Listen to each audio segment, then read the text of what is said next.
Жанна барсасын төртті сатып алайын десем.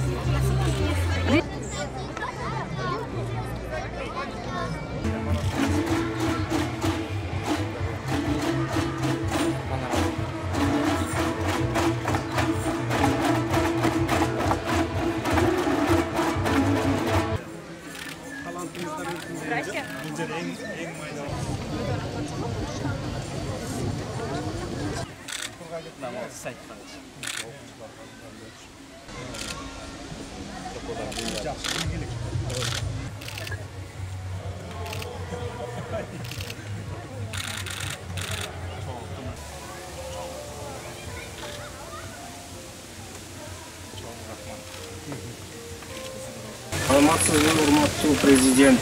Алтын түйүнгө кош келиңиз. Благодарим вам. Это информационный робот. Он может применяться как и в университетах, школах, музеях и Алтын түйүнгө. Мы его создавали в фаблаб лаборатории Алтын түйүнгө, которую вы нам подарили. Спасибо вам большое за это. Этот робот будет, например, в музеях он будет объяснять. Например, стоит скелет динозавра, кто раскопал, сколько ему лет и какой им дать. Историю. Да.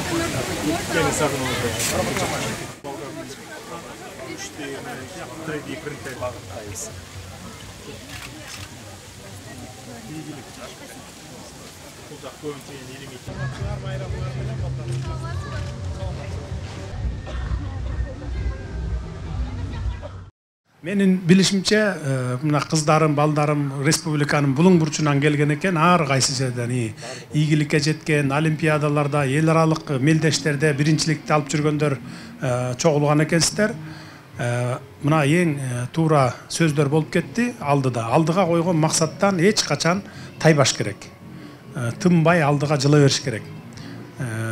Анан кийин эми эң негизгиси бул эмне? Эң негизгиси бул аракет кылсаңыздар, тынымсыз аракет кылсаңыздар, сөзсүз жеңишке жетесиздер. Анан биздин ишенгенибиз, мамлекеттин ишенгени, элдин ишенгени мына сиздерсиздер келечекте.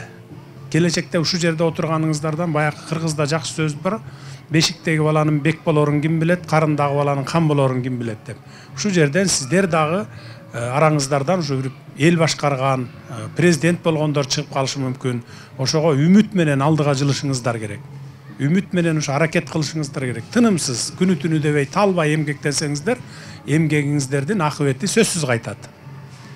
Ошондуктан мына сиздерге биз ишенип, биздин келечегибиз, балдарыбыз, ушундай билимдүү жаштарыбыз деп ишенип тургандан кийин сиздер биздин үмүттү өчүрбөстөн алдыга гана жылып кете беришиңиздер керек. Кыргызстандын эле ичинде биринчиликти ала бербестен, эл аралык аренада дагы жалаң биринчиликтерди багындырып жүрүшүңүздөр керек. Анан кийин турмушка аттанган кезде, ошондон баштап Кудай берген жаш өмүр бүткүчө чейин кыргыз мамлекетине, өзүңөрдүн элиңерге ошол алган билимиңерди, ошонун пайдасын элге, мамлекетке эмгек сиңирип кетишиңиздер керек да. Мына ушул максат менен алдыга жылышыңыздар керек.